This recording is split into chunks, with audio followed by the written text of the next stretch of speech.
Whoa, buddy. Put that thing back in its holster. We haven't gone anywhere. I don't understand. Check out themichaeldukesshow.com for information on how to get access to the podcast. Welcome to the party, pal.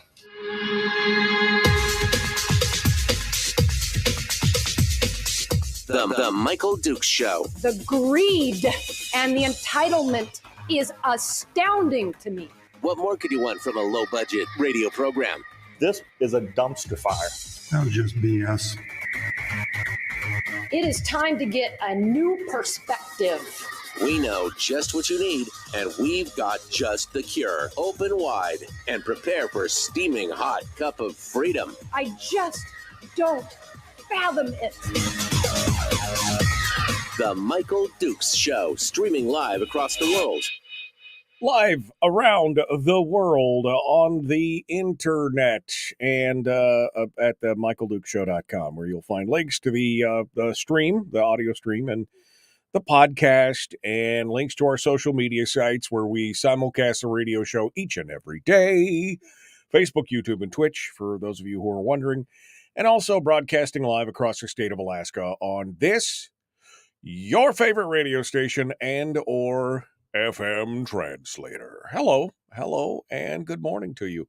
Happy Hump Day. It is the Wednesdays. It is the middle of the week. It's that, it's the peak. It's the peak of the week. And then we kind of trail off into the weekend. It's already good. I'm looking forward to it. Lots of stuff happening. Today on the program, we have got a full boat of guests here. I got a couple headlines that I'm going to dial into here in just a second, and then we're going to get a chance to talk to a brand new guest from Reason. It's the Reason Foundation's Vice President for Policy, Adrian Moore, who is going to come on board with us and talk about a new article that just came out. I found this fascinating. I don't know if you will or not, but I did this for me and not for you, I guess is what I'm saying. Matthew McCaffrey has written an article in Reason magazine. He's a PhD economist and an associate professor of entrepreneurship in the Manchester Business School in the UK. And he wrote a piece in Reason that Adrian was part of and helped work on, and that is about this moral panic surrounding what regulators are calling gambling, not on the internet, not in person, not in, but in video games of all things. And I've found the whole discussion, because I've been following this discussion for a couple of years now, just fascinating. And I want to talk with Adrian about it because we're seeing a lot of different pushes these days, discussions about whether social media is harmful to our children and the internet and all these other things. Which I'll be honest, my main question is, are we letting the internet and social media and video games babysit our children, or are we taking control of things, or what? Anyway, this whole panic has started here a few years ago, and this is a great article that really discusses it. So, Anatomy of a Moral Panic: Video Game Loot Boxes is the name of the article, and it's a policy brief. So we're going to talk with Adrian Moore here in just a minute about that.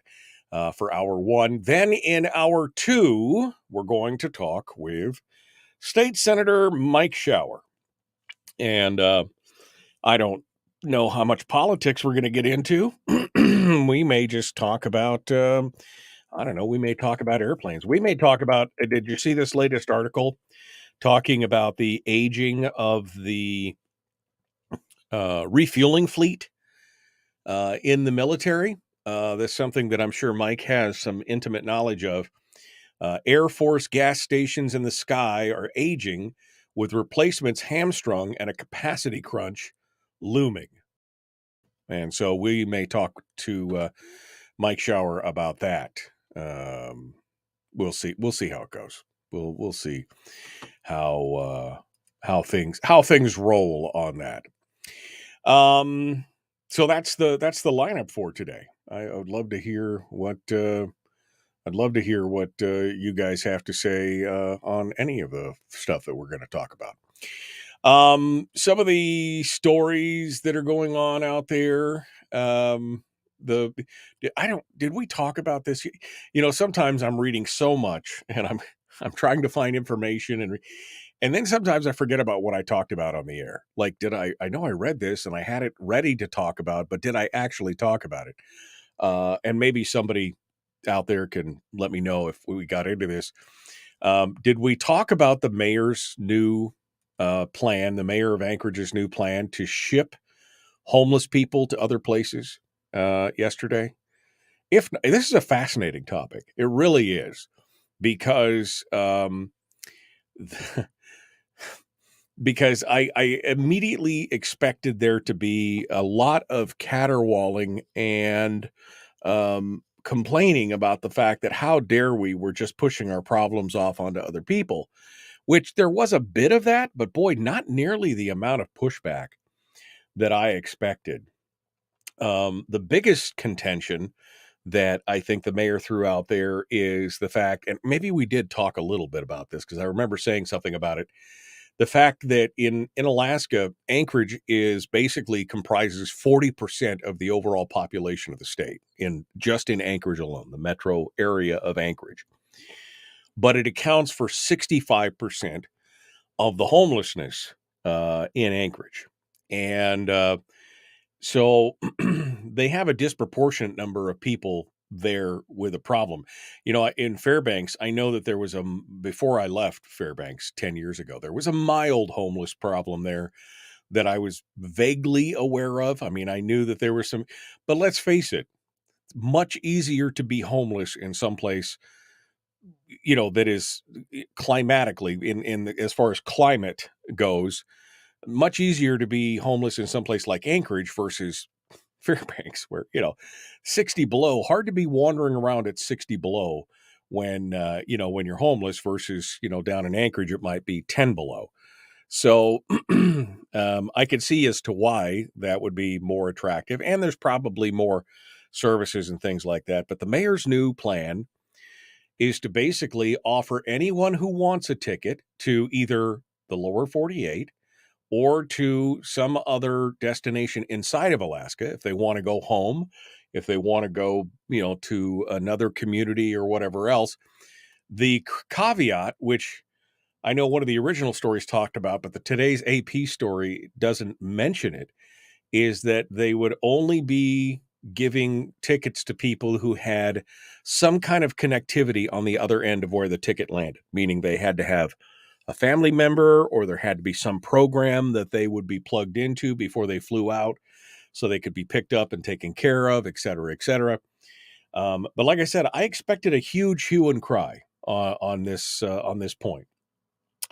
But instead, what we got was a mild comment from Assembly Chair Chris Constant, who basically said, he told the ADN that there have been no formal discussions with the mayor about this plan. And he said, quote, "A good portion of our individuals experiencing homelessness are Alaska's first people, Alaska natives. This is their place. There is no other place." That was kind of the comment. Like, okay, I agree with you. The majority of them are Alaska natives, Alaska's first people, and they have no other place other than their own villages, their own communities where they were originally. I know that there was a vast depopulation of the villages over the last 10, 12, 15 years. Sometimes it was a matter of them coming in and getting stranded, or them, losing hope wherever they were. And in some cases, it was more of a, here, let us ship you off to another community. In that case, because there was some problems there, or they couldn't be dealt with there. So I don't know. It's an interesting situation. As I said earlier about homelessness, it is such a complex issue that it cannot be solved, in a 148 character tweet. There's no simple solution to this. If you have ever watched the documentary from from is it Cairo? I think it's Cairo, one of the major news outlets in Seattle that was produced about 4 years ago called Seattle is Dying.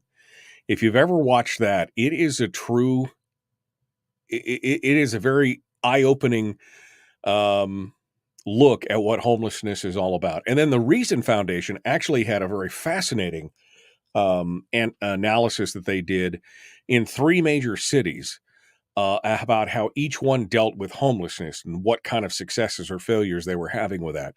And that is also a great piece from Reason Magazine because, that's what we need to do. We need to look at places that have succeeded in what they're doing, and we should emulate some of that stuff instead of, copying what Los Angeles and Seattle are doing, which seems to be just exacerbating the problem. We should be looking at other places to do it. But it's, again, a complex issue. It's a fascinating topic, and it's sad. It's very sad because there's a huge component of mental health problems as well on top of the people who are out of work and some of the hard times and, the problems that they encountered and everything else. There's also a component of that mental health and drug and alcohol and substance abuse and everything else.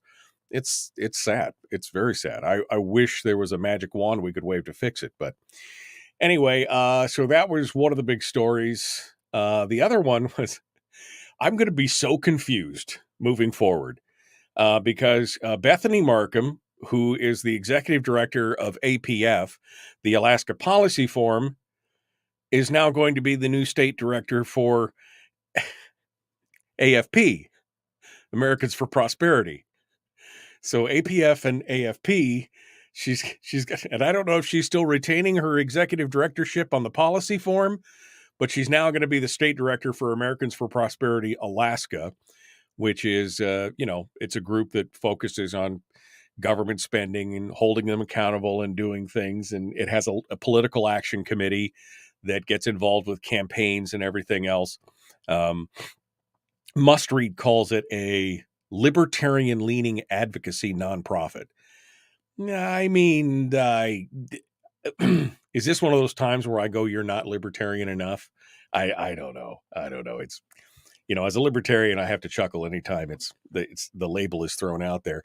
But I don't know. I'm going to be confused by, whether or not it's APF or AFP or whatever. But congratulations to Bethany. She's been through the ringer here in the last few months. When she was, they tried to put her on the UAA Regents Board and everything else, and she just got put through the meat grinder at the legislature. And but she's done a lot of she's done a lot of good work in the state of Alaska, and I'm happy for her. I'm just going to need a flow chart to see which one she's going to be talking to us about next. Will it be Americans for Prosperity? It will be the Alaska Policy. I just found that ironic. So anyway. All right. Well, we're coming up on the break. We got our first guest is going to be joining us here in a few moments. Adrian Moore from the Reason Foundation. And we're going to be talking about the moral panic surrounding video games. And what does it really mean? We're gonna talk about that, get some details on it. That's all directly ahead. Your home for common sense, liberty-based, free-thinking radio. The Michael Duke Show. Back with more right after this.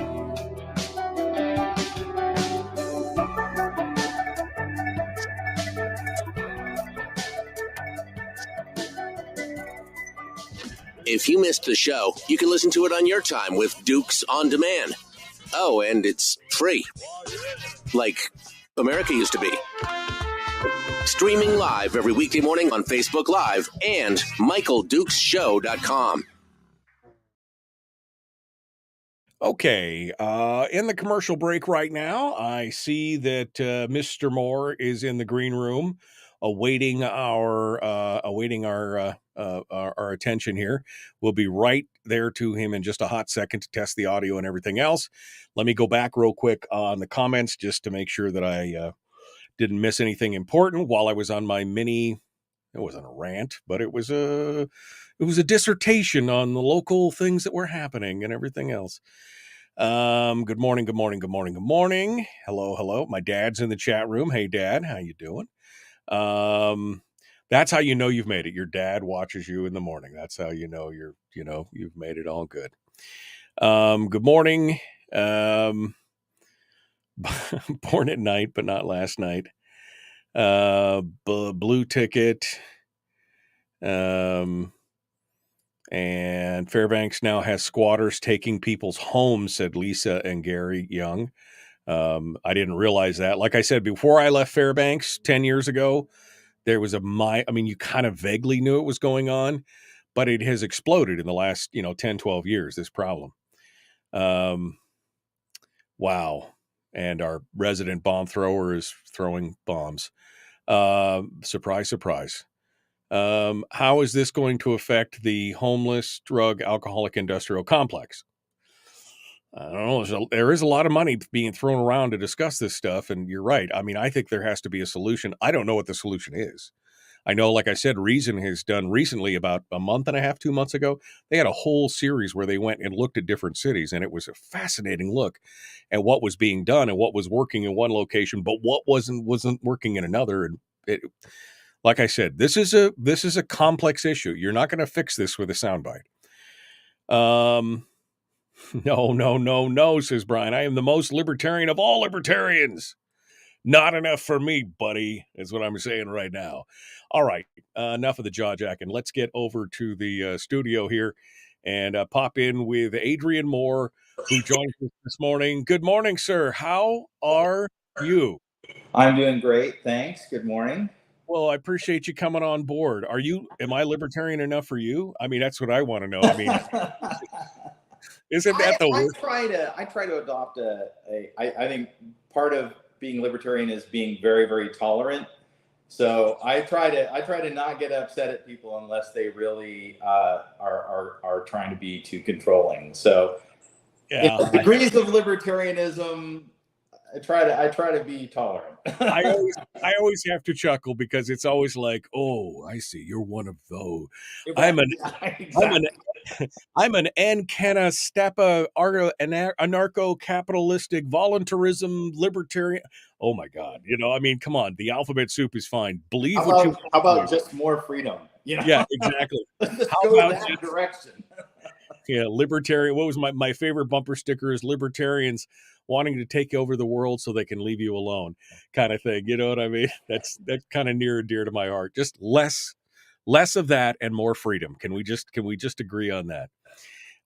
Anyway, this article, which we're gonna rejoin the radio here in about 90 seconds, but this article is fascinating because I've been following this whole debate, and this whole, like you said, the article says moral panic around this whole idea of, oh my God, our children are being exposed to the gambling and the dopamine hits from every time they succeed in the, and it's just the pearl clutching on this is astonishing in so many ways.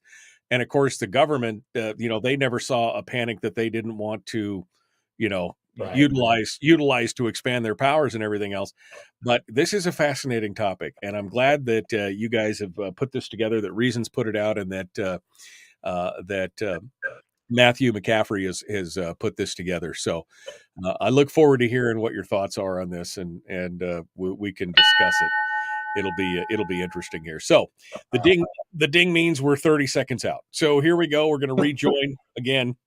Adrian Moore is our guest. We're going to be talking with him about the moral panic surrounding gambling in video games, and how it's like the satanic panic of the 80s, man. It's Dungeons and Dragons all over again. Here we go. The Michael Duke Show. Common sense, liberty-based, free thinking radio.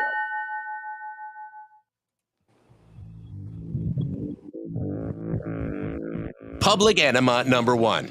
Oh, wait, sorry. Public enemy number one, which makes more sense. On the other hand, he's a little bit of a pain in the Michael Duke Show. What? I am not. I paid people to say that I was absolutely not. Welcome back to the Michael Duke Show, common sense, liberty-based, free-thinking radio, broadcasting across the state of Alaska on this, your favorite radio station and or translator, FM translator, and, of course, across the internet at michaeldukeshow.com and all of our social media feeds as well. Interesting topic today. I've been following this since 2016, 2017, when it really started to get out of the public eye.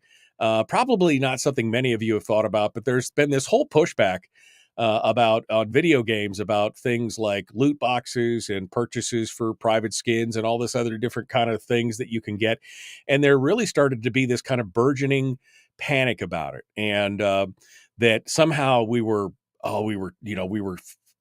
tempting, addictive personality gamblers. We were tempting children. I mean, it was very reminiscent in my mind of the late 80s satanic panic over the whole thing about Dungeons and Dragons and how that was. And of course, now that's a worldwide thing and people love it and everything else. And we discovered it wasn't nearly as bad as people thought it was.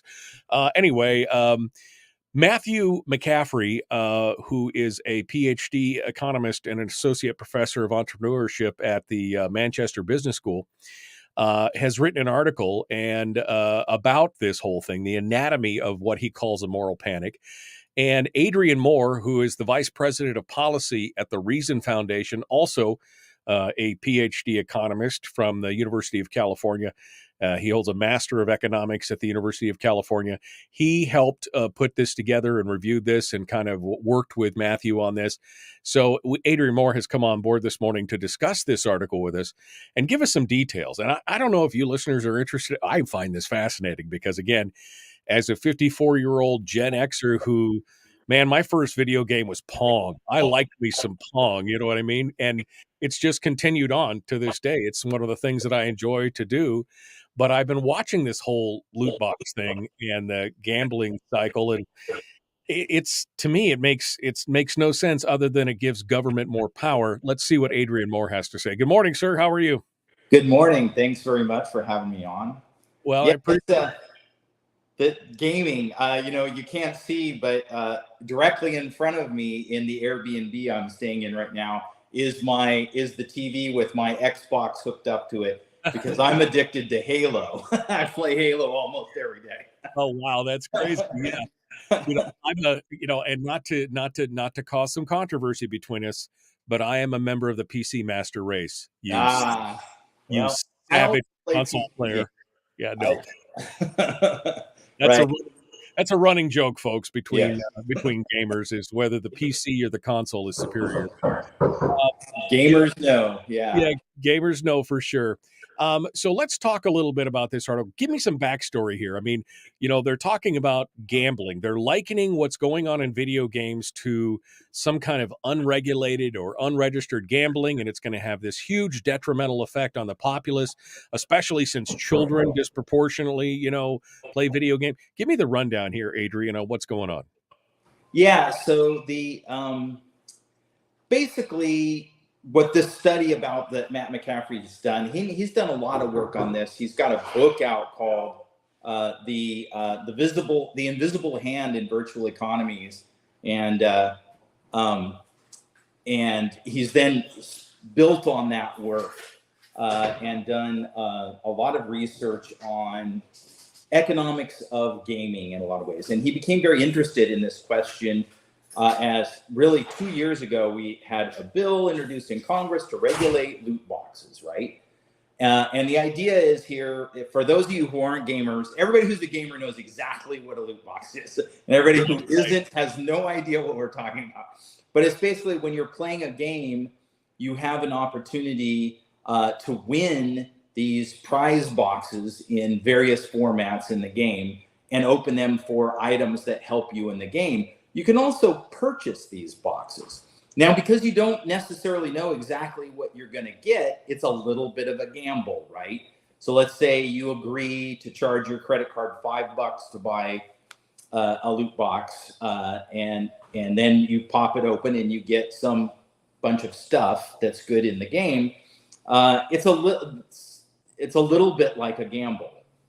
Now, the moral panic sets in, you say, because we know kids play games. And so if kids are actually spending real money to roll the dice on these loot boxes, then that means kids are gambling, is sort of the logic here. And so Right. therefore it's got to be regulated. And what Matt's study did was he said, well, what we know about this is all research based on adults. There's virtually no research actually done on kids doing this. B, most kids don't have a credit card, so that means their parents are letting them have access to a credit card in order to purchase this. So there is some direct parental involvement.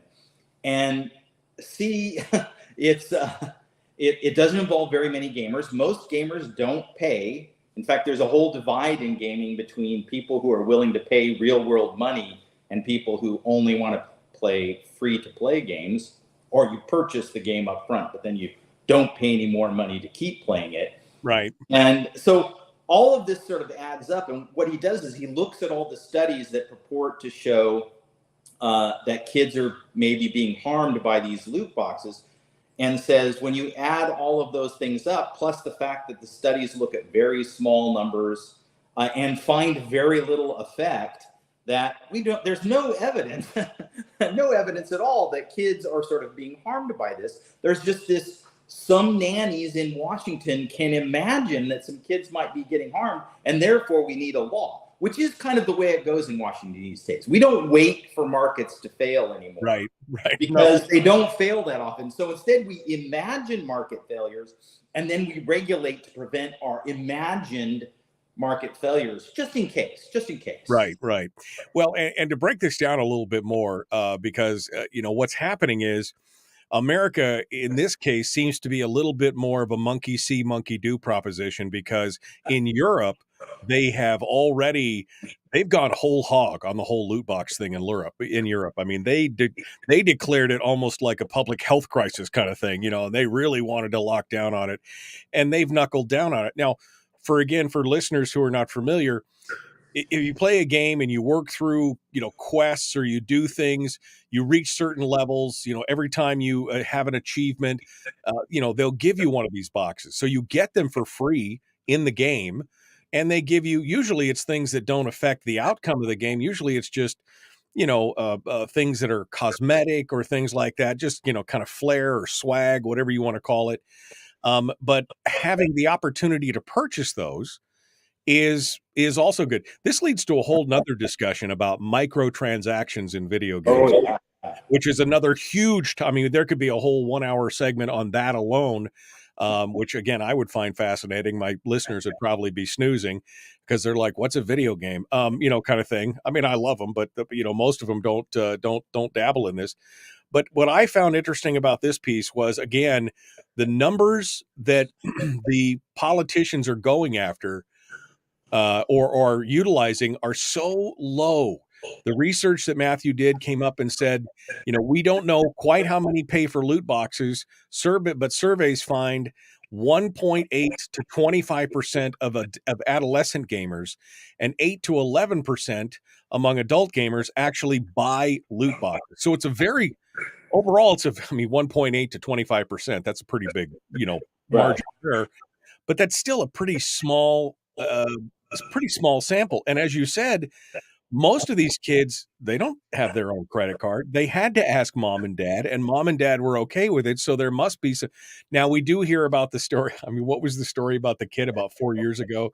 Somehow got a hold of his parents' thing and bought something like $18,000 worth of loot boxes or something. It does, weird stuff does happen, but that's an outlier, right? This is not a normal thing.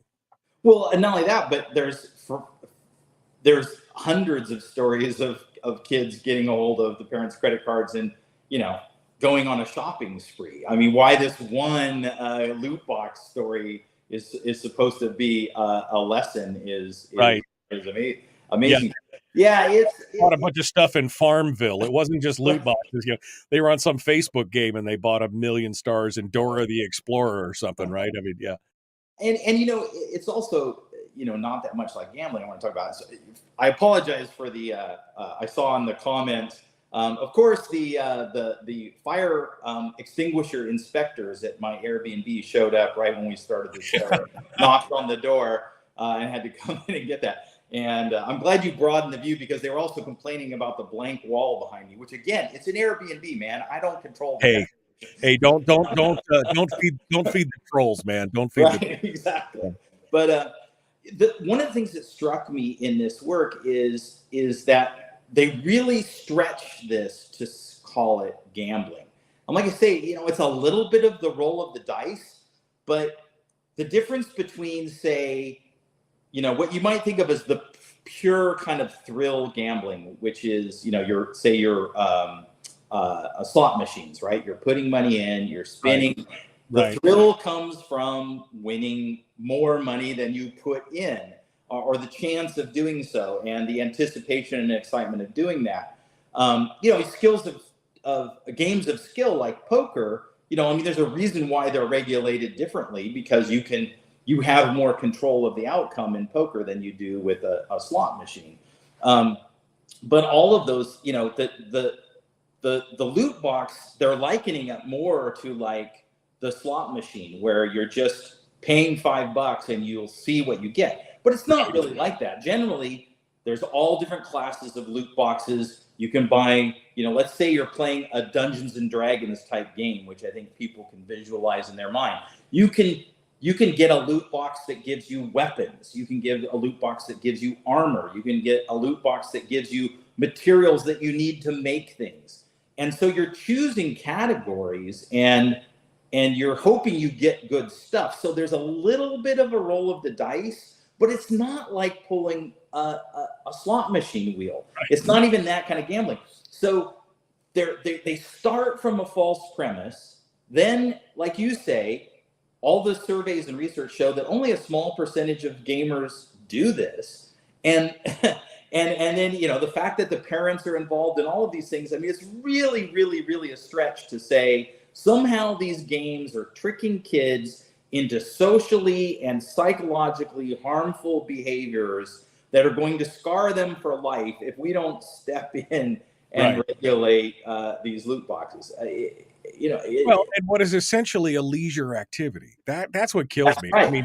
It's essentially a leisure activity, but the government feels so compelled to get involved in all of these things. And this goes back to the latest push. This has been going on for about 5 years now, 6 years on this whole loot box thing. But the latest thing is the whole push about social media and how it's bad for kids. And yet the studies don't really prove all that out. Social media has got some harms for everybody, not just kids and everything else. But again, it's a free activity. It's a free leisure. Are we going to control everything that you do? You shouldn't eat that pizza because you're overweight, and you shouldn't eat that. That's the problem. And it seems like we look more and more, and we've been conditioned through public education and everything else more and more to basically implicitly trust the government, which, by the way, doesn't have a great track record. Right. This is some insane stuff. But like I said, in Europe, they've swallowed this hook, line, and sinker, and America's like, oh, let's get involved in that. Right. Yeah. And that's what gets me is if they're really trying, they're not even internally consistent. If they're really trying to protect people, you look at where, potentially real harms could be going on and things like that. So when they go after stuff that's so far out on the margin like this, like say a leisure activity, it reveals their true worldview, which is just that the government really needs to have its finger in every single thing just to be on the safe side. Heck, this morning, bright and early, before I came back and got cleaned up for this show, I played disc golf, right? So again, for those of you who don't know, it's like golf, only you play it with a Frisbee. You throw it down the field and you try to get it into this basket. And of course, just like regular golf, there's ponds of water and stuff around there. Only a golf ball costs about $1 each. A disc costs about $20 each. So when you throw a bad throw and it goes into the pond, there's $20 down the drain. Maybe we should have regulations. Wait, don't give them any. I know I shouldn't say that. Someone might be listening who works for the government, keeping an eye on you and your guests, but it's like you can manufacture a harm out of anything, which means if the government is supposed to protect us all from harm, there is literally no limit on the power of government. So we have to let go of this whole idea that the government's job is to protect us from harm. There may be some extreme circumstances where, there just isn't any individual or voluntary collective way. I haven't seen it. I don't know what it is. But, until we get to that point where there's something where there's just no way for us to voluntarily and cooperatively solve the problem, I don't want to hear from the government about it. But instead, we hear from them about every little ding-dang thing, Right. no matter how picky you are. Well, and that's ultimately, when you look at this is what, it's about control. In the long run, there may be some kind of, moral imperative from some of the people who work in government in the bureau, but overall it is the nature of government. And I can't remember if it was Bastiat or Descartes or who said it, but basically something about, that the nature of bureaucracy is to grow and to consolidate its power and to continue to grow. And that's just the way it is. Right. And so it doesn't necessarily make it evil or some kind of, holding their pinky up to their mouth kind of thing. It's just the nature of the beast. And so as they see more and more, they're like, oh, well, we could do that. Oh, and we could do that. And we could control that, and we could oversee that. And it just consolidates that power. And I quite honest, I've mentioned several times over the last 15 years that if the founding fathers were around today, they'd probably be down at the tavern talking a little treason, because they never considered how deeply the government has inveigled itself into every aspect of our life. Leisure time. You want to throw darts, they're going to want to, that was what the founding fathers would probably understand is something like darts, and they'd be like, no loot boxes with darts. What? No gambling with darts. No gambling. Yeah. And I think this is such a competitive area too. If you game, if you open up your PC and you go to, so very popular Steam, right, Steam is a service, an app, a website, whatever you want to call it, that is like a market for games. Right. And it's a clearinghouse, right? It's a clearinghouse. It's an easy way to buy games. The number of games you can buy on your computer through Steam is amazing. Open your iPhone or your Android phone and go to games in the App Store and look at the hundreds of thousands of games. Go on your Xbox or your PlayStation and look at the hundreds of thousands of games you can get. If a game is ripping people off, they leave. I belong to a community of gamers, people I've never met, but who I've played various games with for many, many years. We all chat on Discord and stuff, and we're changing games all the time. If this game starts to suck, then we move to another game. And if they charge too much or their loot boxes are lousy and you're not getting good value for money, you move on to another game. It's a very competitive market. So again, where's the market failure that the government needs to step in? They have to invent it. They have to invoke the children, their favorite, right? Right, exactly. Hold the line here. We're running a little bit behind here. We're going to take a quick break. We're going to be back in just a minute. Adrian Moore is our guest, The Michael Duke Show. Common Sense Radio.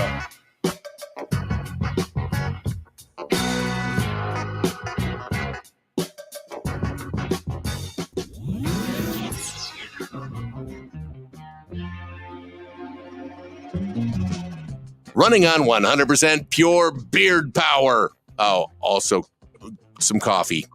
We dip our beard in coffee. Nice beard. The Michael Duke Show.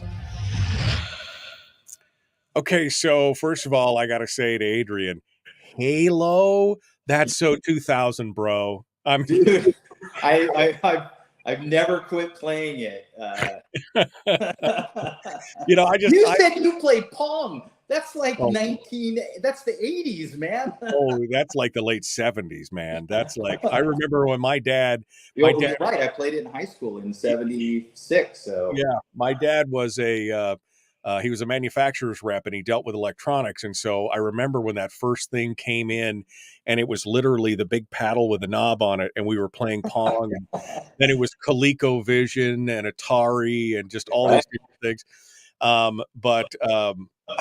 don't have I don't know if I just don't have the fine motor skills. I've never enjoyed console that much. I played Fallout on my console because you could sit on the couch and for several hours. But no, I'm a PC gamer now, and I got Diablo 4 here a while when it came out a couple weeks ago, and I put way too much time into that for sure. I'll tell you that for nothing. But yeah, there's something so fun and relaxing about. Well, it's like anything. It's like reading a good book or watching a good movie, putting yourself in somebody else's skin for a little bit, where you can be a wizard or a warrior or a monk or whatever it is that you want to be. You could be some other character, an elf, and go with Breath of the Wild or something else. You can do whatever you want to be, and I think that's healthy. But this interest by the government to try and overregulate everything is just so disappointing in so many ways. Yeah, I'd actually like to talk when we go back on about the psychological benefits of gaming, because there's a whole literature on that. Right. Oh yeah, no, absolutely. And I might want to touch on the whole microtransaction thing, because there's been this fundamental shift in gaming from, it used to be you buy a AAA game and it would cost you, $50 or whatever. And then maybe you had to pay for an expansion or something. But now they've looked at these models and policies, these gaming companies, and they're like, how can we get that reoccurring revenue? How can we get that money every month?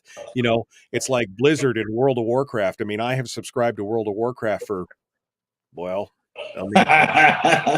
yeah, 22 years. Longer than I've had kids. Yeah, exactly. You start looking at this, and you realize I just spent $14 a month for 22 years playing World of Warcraft, and it's that reoccurring revenue. And then how do we get, and that's where these microtransactions came in. And that's how the whole loot box thing started, was because they were looking for some additional reoccurring revenue. But I've bought loot boxes for my kids for birthdays and holidays, for games, because we all played together. We all played certain games together. And I'm like, you get 10 loot boxes and you get 10 loot boxes and you get 10 loot boxes, and it's like, it's been fun. But the idea that somehow that is akin to the evils of gambling is just, my oldest kid just graduated from law school, and we still play Minecraft together.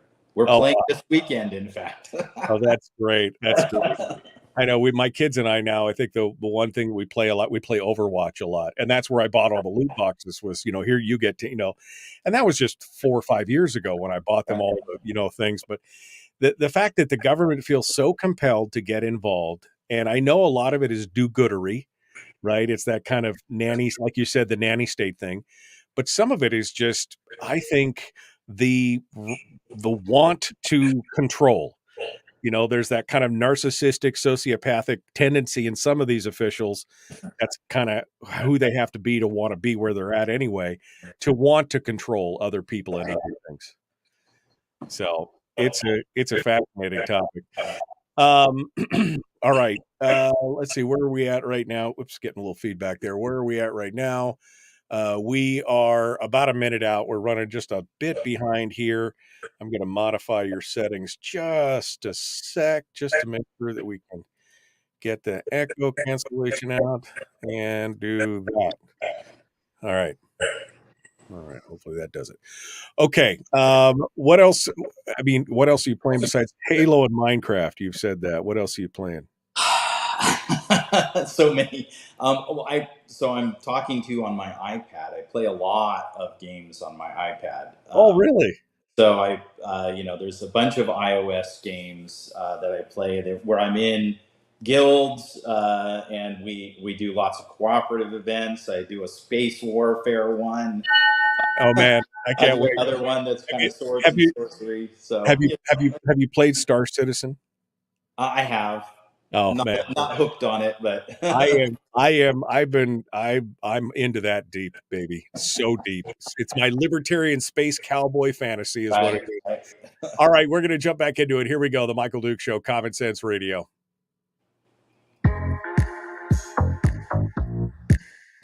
The Michael Duke Show. Not your daddy. Wait, sorry. Not your daddy? Ooh, not your daddy's talk radio. Whew. I was scared for a second. Thought we were going down. Here's Michael Dukes and the show. All right, welcome back to the program. Thank you so much for coming on board. Joined today by Adrian Moore, who is the Vice President of Policy for the Reason Foundation. We're talking about video games, of all things, but it's government interventionism that's really causing the heart of the debate. We've been talking about how there's been a moral panic around the idea that loot boxes somehow equate to gambling. We've shown that the numbers don't necessarily, match that out and everything else. But we've kind of gone over a lot of that ground today. And you said you wanted to talk about, I've already forgotten. I have the brain. That's okay. We talked about a lot on the break, but one of the things this whole notion ignores is clearly gaming is frivolous. And so if it's potentially harmful, then we should regulate. This is kind of the thinking of these nannies who want to step in.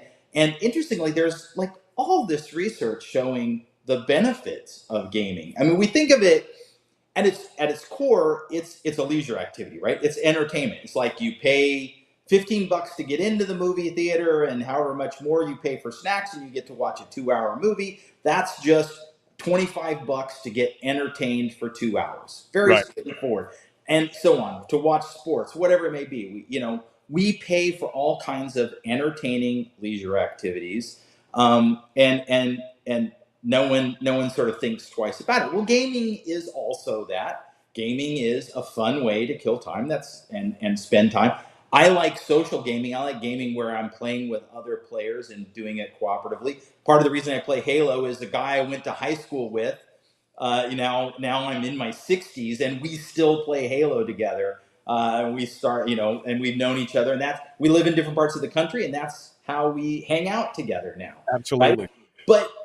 But gaming is also a lot of the psychological benefits come from the fact that you are able to accomplish things. You're able to complete tasks, achieve achievements, and overcome obstacles. Right?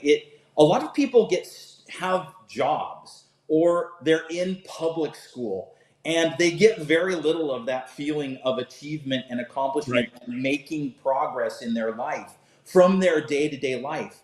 And so for a half an hour or an hour a day going in and gaming and actually accomplishing things and feeling that sense of achievement, a lot of the psychological benefit from gaming is that helps people stuck in jobs that may be boring on a day-to-day basis, or kids stuck in school that may be boring on a day-to-day basis. Right. And that's a huge benefit. And they just ignore all that and say, well, we don't care about all that nonsense. We got to regulate it. Yeah, I have to laugh because comparatively, they're like, oh, you went to a baseball game. I mean, it cost you $250 to go to the baseball game for the 3 hours or whatever that the game was, or you bought it on pay-per-view. Man, That's as American as apple pie. Yeah, so exactly. I buy a $60 video game and I'm wasting my money, but this is something I poured hours into, like 50, 60, 70, 100 hours, sometimes years later. It's, I can't even tell. I have played thousands of hours of like World of Warcraft or something over the last 20 years. I definitely got my money's worth, kind of thing. I felt good about it. Right. But they've got to come in and protect you from yourself. And a lot of this came about because there's been a fundamental shift in the gaming industry to this idea of what they call microtransactions. It used to be you buy the game, you played the game. That was pretty much it. Maybe there was a subscription service where you had to pay a monthly fee to stay connected, and people did that. I mean, they've been doing that with WoW for 22 years now, right? World of Warcraft for 22 years. But then they started to say, how can we get that money every month? So they did subscriptions, they did seasons, they did all these things. But that's where the loot boxes came from. If you really want this, sure, you can buy it. But again, does the government belong in my leisure activities? I think that's the biggest question of this whole thing. The whole thing. And the microtransaction thing is, there's a little bit of a psychological play there because it's a pretty straightforward thing. You can reproduce this in all kinds of experiments, and experimental economists do this all the time. If you say to somebody, hey, we want you to play this game and you have to pay $40 a year to play this game. A lot of people won't they'll play a free game instead. But Right. if you let people get the game for free, and then within the game you say if you want to do more in this game, you can pay $5, and it opens up a new area, or it gives you, you can go up to level 20 for free, and then $5, and then and you just repeat that. You can get people to pay way more than $40 in a year by making it incremental, because people will pay more in $5 chunks than they will write one single check for. There's a So psychology to it. Yeah, there's a little psychological taking advantage. And in fact, my son-in-law is getting his PhD in economics right now. He's at the School of Economics in Barcelona, of all places. But his whole PhD research is on the economics, doing experimental economics within games, because people really do. I mean, in Warcraft, leave aside spending real world money, within the game, there's a huge market trading, trading equipment and materials and all kinds of stuff that you can find and acquire within the game, which means there's real functioning markets in these games, which means you can study them like you can study experiments in a much more controlled setting than the real world. And you can learn a lot as economists from that. Oh, that's fascinating, because then there's not only that, then there's the bleed over from the game economy to the real world economy. Exactly. People will buy and sell items outside of the game and trade real cash. I mean, I'm sure it's, as an economist, it's got to be a fascinating conundrum. We're down to the last minute though. So I guess I'll ask you, Adrian Moore, your final thoughts on this whole idea that we need the nanny state to come in and protect us from our leisure activities not just video games, but our leisure activities in general. Absolutely not. There's never a good reason for the government to step into something that is entirely voluntary. Nobody's forcing anybody to game. Nobody's forcing any parents to give their credit cards to their kids to buy any loot boxes.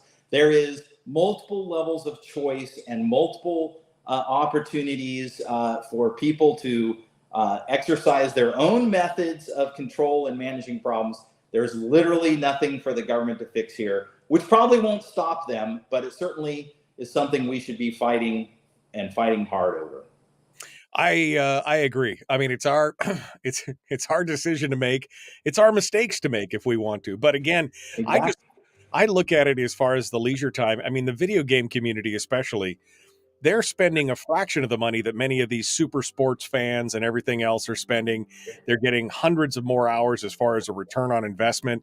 Like you said, the benefits of feeling that sense of achievement when you do something or whatever, it's a mental health thing for me. I really enjoy it. It's my one way to unplug from the world, and I love it. Anyway, Adrian Moore, it's been a fascinating conversation. I've really enjoyed this. Thanks for coming on board. Hold the line. We're out of time. The Michael Duke Show. Yeah, I mean, somebody in the chat room just said they want to know what's your secret. They said, "Did you say 60? If only I look so young." When my wife hears someone say that, she gets really pissed. Really? Because I don't know. I just I mean, I look older than you, and I'm 53. Okay, it's all the Santa Claus. Well, if I shaved my beard off, I'd look like I was 12. So that's okay. So I have to do that. You'd rather err this direction. Yeah, exactly. I'd rather err on the side of the wise old sage than the young whippersnapper. But it's amazing to me. And, I was a little facetious with the listeners here a minute ago when I said most of them probably don't care about video games. But we look at it, and the average age of the gamer and average gaming community, there is, of course, all the kids are into it. But really, when you look at the core gamers that have been around for years, I mean, there are definitely, I play with a bunch of guys who are all in their 50s that play all the time. I play with younger guys, and I'm like you. I like to play the social games. I play the Diablos and the Star Citizens and things like that, the Division and the Tom Clancy games and things. But I enjoy playing with people. I do the solo thing. But again, I've got a ton of people who are in their 40s, 50s, late 50s who are still playing. This is not simply a kid thing at all these days. No, and it's also the social part is way more. I think most people in our generation, and even down probably to in their 40s these days, who never really got into gaming don't think that these relationships are important or as real. But I've met a lot of my gaming friends in the real world. You know, I'm like traveling to San Diego. I'm like, hey, so I'm going to Brussels coming up later this year, and one of the guys I game with lives in Brussels, and we're going out for drinks when I'm there. You know, and it's a great way to actually spend real time in conversation, but also doing things together with people that you Right. you otherwise never have any interaction with. Right. And I've played with people, as you said, I've played with people for years. I've got people that I've never met face to face that I've played games with for 15 or 20 years because we used, first it was TeamSpeak or whatever we were using, or voice chat in the game. And now, of course, it's Discord and everything. Right. Yeah, exactly. But yeah, I've got a buddy in Australia that I played with for probably 20 years, and we've never met. He's never been to America. I've never been to Australia. Yeah. But, no, it's fascinating. But the fact that the government wants to get involved in every aspect of your life, this is just, again, more proof positive that more, that more government begets more government is unfortunately. Exactly. So you have my email now. You'll have to send me your gamer tag or whatever, list of games you're playing, and just look for the old sourdough gamer. That's who I am. Oh, okay. All right. You could do that. Yeah. Well, hey, it was great. I love the conversation. So anytime you want me on to talk about any reason related crap, let me know. I'll definitely keep you in mind. We have a solid stream of JD Tuchili and Jacob Sullivan and Eric Game, and a lot of those guys have come on the program and talked to us. But cool. We have a real interesting variety among us. The Absolutely. Kids and the old guys and JD and his compound and JD and I we get deep in the weeds sometimes. JD is one of my favorite guys. We get talking, and especially every Friday on the program. You're not familiar with the show, but every Friday we call it Firearms Friday because that's all we talk about is guns and so JD, who's been following a lot of these things and the ghost gun debate and everything else has been part of it. But if you ever get anything you think is interesting, send me an email, man. We'll talk about it. I've enjoyed the hell out of this. Hey, one of the highlights of my career. So I'm a vet, and I taught firearms a lot. I was a drill sergeant in the Army and stuff. So once upon a time, I'm at a Reason event, and Matt Stone from South Park is there, and he just mentions, gosh, I've always wanted to learn how to shoot guns. So the next day, I took him to the Beverly Hills Gun Club and taught him how to shoot. And we had the most fun. He brought his girlfriend, and it was a blast. No, I think that's fantastic. I'm a certified instructor, and I've taught a lot of people, but it's the fun, especially people who are kind of wishy-washy or on the fence. You take them to the range, and they're like sold. JD and I did that once. We had a Reason weekend event, and we just reserved 2 lanes at a local gun club and told anybody who wanted to come. We had about 15 people who'd either never shot or had only been shooting a few times come, who were all Reason supporters and fans, and we put them through some classes and let them all blaze away. We had a stack of guns, and they had a blast. I mean, that is so fun. It's so fun to introduce people to shooting. No, it's fantastic. So I look forward to it. Well, like I said, if you get an interesting topic or whatever, drop me a line. Okay. I'd love to hear from you. And we'll maybe we'll hook up on Discord or something and do something fun. That would be fun together. So, all right, Adrian. Thank you so much for coming on board. I appreciate it. Appreciate you coming on board. That's Adrian Moore, folks, who is a vice president of policy at the Reason Foundation for what I find to be a very fascinating topic. I know somebody in the chat room is saying what a waste of time, but that's okay. I mean, if it's not for you, that's okay. That's how it works around here. I enjoyed that immensely. And let's face it, I do that for me. That's, if you guys enjoy it, great. If not, I did it for me. Sometimes we got to stop talking about the minutiae and politics and all the, whatever. It will, it's fascinating. All right. You're on Discord. I love Discord. Yeah. I mean, I actually have a Discord that I set up for the Common Sense Corps, but I never initiated it because I didn't think that the listeners would. I didn't think there'd be very many listeners who'd take advantage of it. So I never actually. I put it together, I built it, but I never launched it. But Discord is definitely a fascinating tool, and I love using it. So anyway. All right, here we go. The Michael Duke Show, Common Sense Radio. Whoa, buddy. Put that thing back in its holster. We haven't gone anywhere. I don't understand. Check out the MichaelDukesShow.com for information on how to get access to the podcast.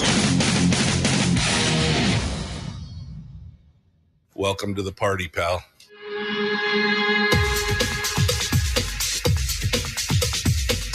The Michael Dukes Show. The greed and the entitlement is astounding to me. What more could you want from a low-budget radio program? This is a dumpster fire. That was just BS. It is time to get a new perspective. We know just what you need, and we've got just the cure. Open wide and prepare for a steaming hot cup of freedom. I just don't fathom it. The Michael Dukes Show, streaming live across the world. Live across the world on the internet at michaeldukeshow.com and across the state of Alaska on this, your favorite radio station and/or FM translator. Hello, good morning. Welcome to Hump Day, Hour 2 of the big radio broadcast. I've had so much fun in the last segment. Some in the chat room are like, "Oh, it's just." I don't know why. We didn't talk about politics enough. We didn't talk doom and gloom enough. I had a great time with Adrian Moore from Reason. You can go back if you just joining us. Welcome. You could have been a member of the 6 o'clock club by getting up just a little bit earlier. But I would, you can go back and listen to it on the podcast or watch the replay on Facebook or YouTube. But Adrian Moore, Vice President of Policy for Reason, the Reason Foundation, coming on board to talk with us about video game loot boxes, which is, I mean, it's such a weird topic, but I loved it, man. I had such a great time.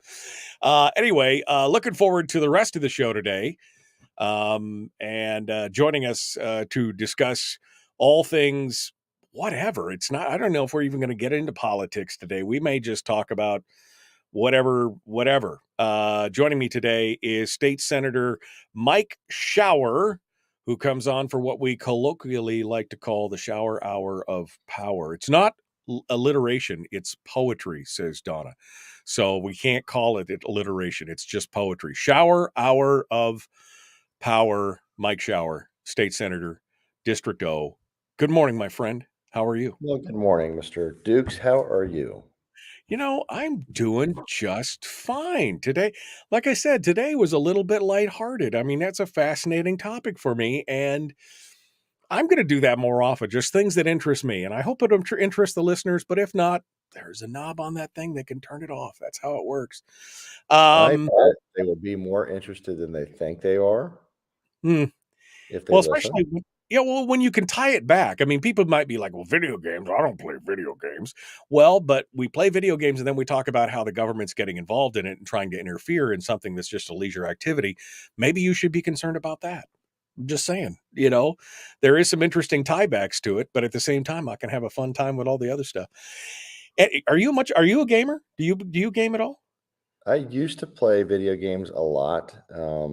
And I haven't played in years, mostly just too busy and no time. And then, I mean, I know this is going to sound a little odd, but when I'm in Juneau, whether I have committees to do or not, which last year was pretty boring, there really isn't a good setup to do it. I mean, I have to take all the stuff down there and try to set up on a little TV in a, rental house or, whatever apartment. It's just not practical.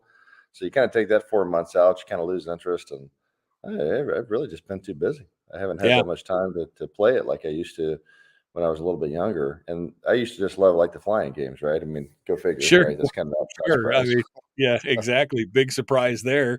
The flying games. I should get you into my libertarian space cowboy sim, because you can fly spaceships and do dogfighting in spaceships. I'd love to see that.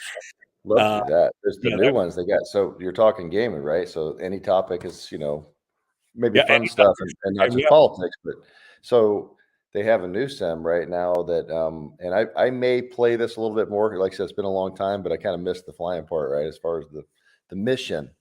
And they have new sims now that have VR helmets on them. So they have the whole setup where you have what's called HOTAS, hands on throttle and stick, right? So you never have to pull your hands off and touch. So you can just fly the aircraft, do all the stuff pretty much from the controls. And that's helpful when you're pulling G's, right? Because you're looking over your shoulder or whatever in a dogfight, and you don't have time to look down, and your hand's real heavy, right? Because if you're under G, it's hard to hold your arm up and push it. So everything's off the throttles and the stick. And they have those as well. They've got rudders that you can use, and then you put this VR helmet on, and this VR helmet, instead of having just a little computer screen in front of you and having to switch the view, it's really awkward.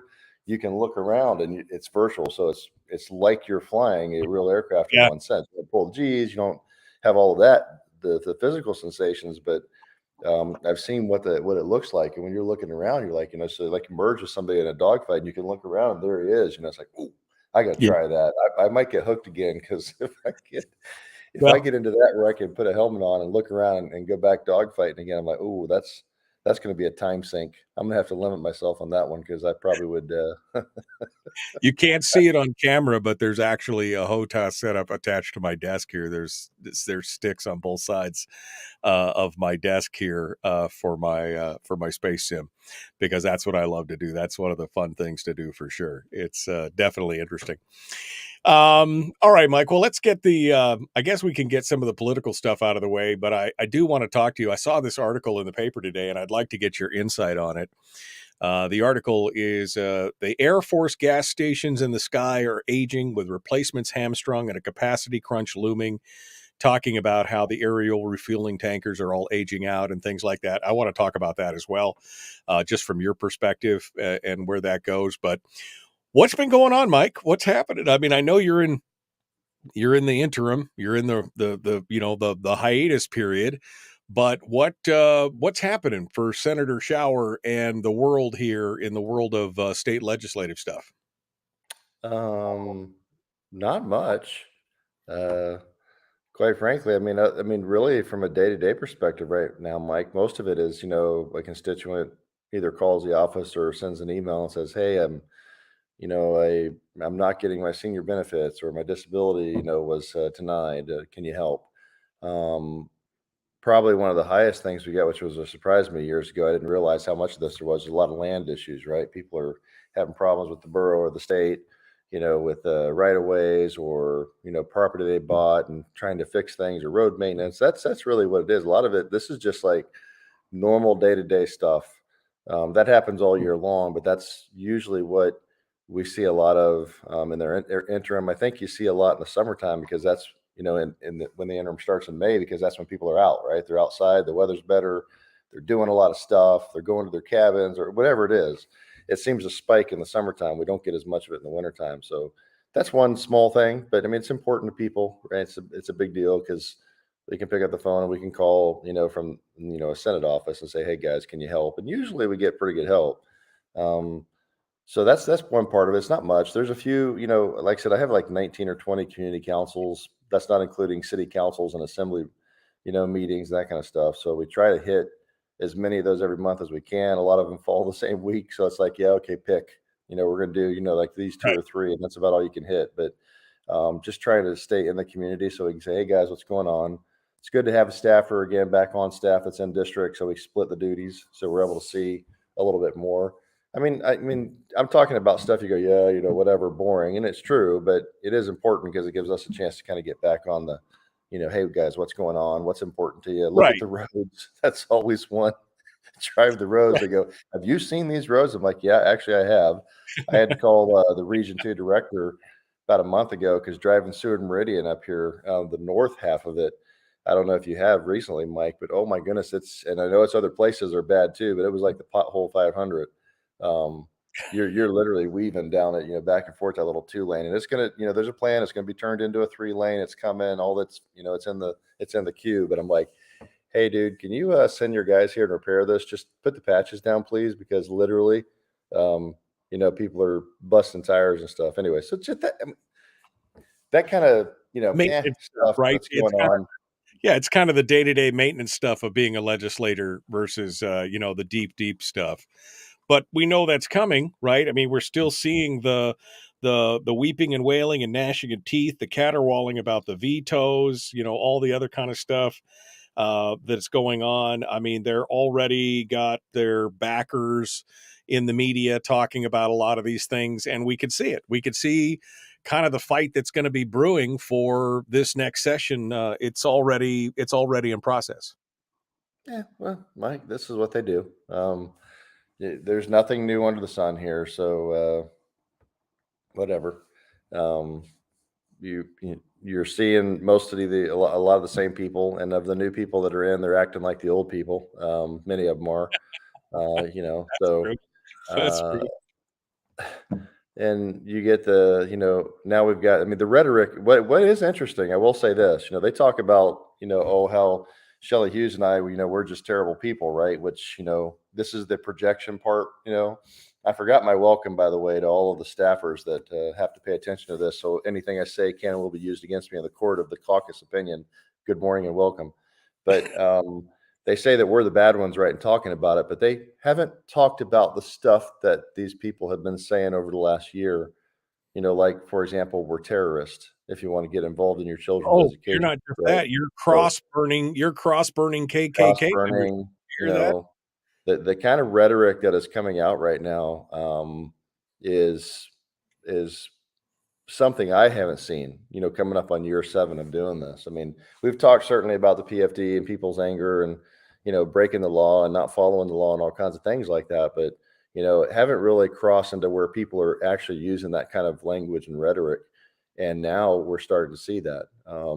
So that's kind of interesting to watch, that the language that's being used at the federal level, at the national level, is trickling down and being used at the state level now. That seemed to be something that we weren't doing before, but it's happening. So that's been kind of an interesting trend to watch coming out of the Senate. You combine that kind of rhetoric and dangerous language with clearly violating the Constitution on the process for the budget.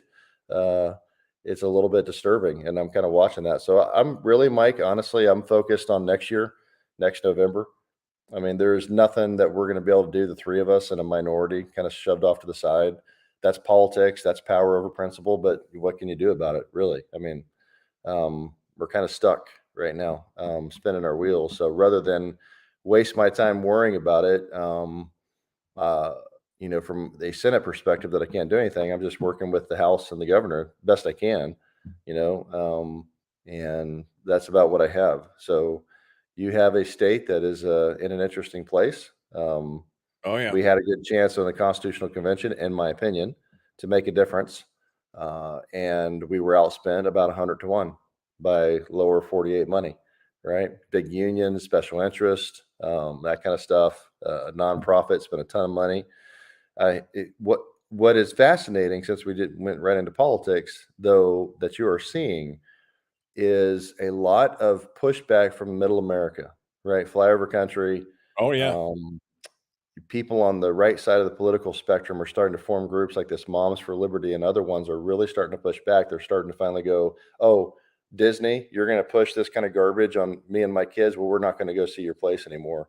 You got this $2 billion theme park in Oklahoma that this group is forming right now to build. That's a counter to Disney. You have people low Bud Light. You're going to do the trans thing and whatever with your core constituency, which are rednecks who drink beer, watch NASCAR, and shoot guns, and don't believe in that stuff. Then we're not going to buy your beer anymore, and it's falling apart. So it's been fascinating over the last few months to watch. I think we have reached a point where middle America has said, you know what? We're sick of this crap.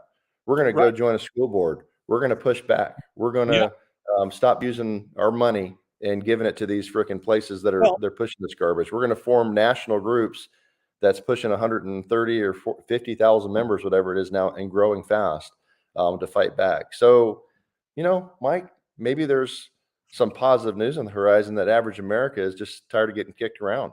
And, maybe that will roll into next November, and we'll see what happens. There's always downstream stuff with elections, presidential election years. I don't know. Next November could be interesting. And those people that did what they did this last year and what's coming up, maybe things will be different. We'll see. It is interesting because you just laid out a bunch of it too. But I mean, even just most recently, the whole Jason Aldean thing, try that in a small town deal. They tried to cancel the guy. They tried to, say all these things, and yet it's done nothing but drive him to number one on streaming. His video on YouTube for this thing went from 300,000 views yesterday. I went and looked yesterday, 18 million views on this thing. And the first 15 pages of comments were all, I'm a liberal, I'm gay, but I love this song and the meaning. I don't think it means what I think it's unifying. And like the example, the Sound of Freedom movie, Against All Odds and everything else. And it beat out Mission Impossible last week. It's a blockbuster. People are still going to see it. It's still being added to theaters. And this is the thing that Hollywood and the left and the elites are all disdaining and poo-pooing. But like you said, I think that there's that middle America, flyover America, or the silent majority who's just kind of kept quiet. They're putting their money where their mouth is, and I think you're seeing that in a lot of the in a lot of things. And maybe you're right. Maybe it's time where some of this stuff turns around a little bit. You got 1 minute. Maybe. I mean, we don't know, right? I mean, you never know what the future is going to hold. We get really fired up about something, and we kind of let it go, and we get overrun by daily life and whatever. But there's always hope, Mike. You got to stay hopeful, or what's the point, right? I mean, you can doom and gloom, spin yourself into the toilet bowl, and you could do that all day long. But at some point, you got to try to stay positive. So I'm just looking for the positive side of things out of all this and see where it goes. You always got to look to the future. And I'm seeing Middle America start to fight back with their wallet, with actions, and I think that is awesome. And some friends of ours and Michelle and I rented a theater up here in Wasilla for Sound of Freedom. I think we had about 50 people show up, 60 people, something, so that they could watch it a couple of weeks ago. It was awesome. And it was an innocent movie in the sense of there was no real political agenda behind it. They were trying to tell a story and things like that. And Jason Aldean, like, oh, you're going to try to cancel Jason Aldean? Good move. You just put him number one on the charts.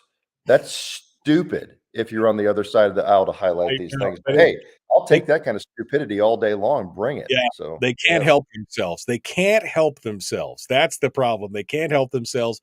Everybody should be as morally outraged as they are. And then people listen and they go, what are you talking about? There's nothing racist about. Anyway, it's a whole fascinating discussion. All right, we're going to move off of politics and we're going to talk a little bit about practicality. We're going to pick into Michael's brain here on his knowledge of air ops and other things, talking about this latest story about how our air tankers are aging out. What's that mean? We're going to talk about that here in a minute. The Michael Duke Show, Common Sense Radio. I'm grabbing coffee.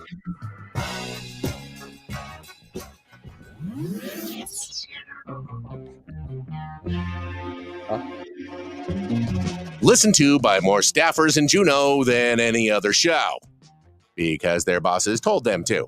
And after what they just heard, oh man, they're going to be pissed. You're a bad, bad man. The Michael Duke Show.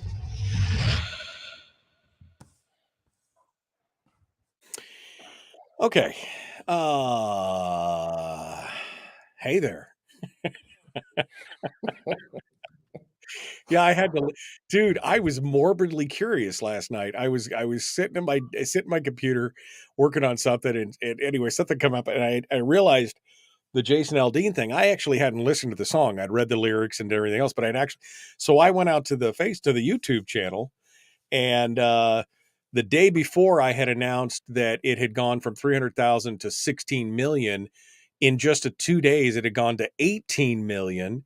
And I morbidly just started scrolling through the comments, looking to see what people were saying. I mean, it was 15 pages of comments that I scanned through. Not one of them was negative. Many of them were, I'm a gay liberal and I believe in what he says, that that's bogus. There's nothing wrong with this song. I love this song.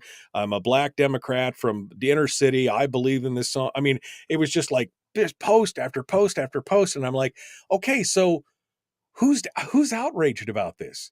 The elites, the politicians who have nothing to say about the songs with the thugs and the guns and the kill the cops and the all the other negative messages that are in some of these other musics, but this music where he just says FAFO essentially in the song, fool around and find out, they're mad about that because somehow it's an implicit threat. And I'm just like, What? I mean, it's crazy.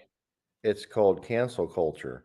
Jason Aldean dared to stand up to the narrative, the things that have been happening, the destruction of this nation, and how dare him do that?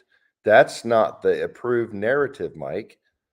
If you don't say the approved narrative, they will shut you down. They will cancel you. They will call you a racist. They will call you a gaslighter. They'll do whatever they have to do, and they will project their behavior onto you.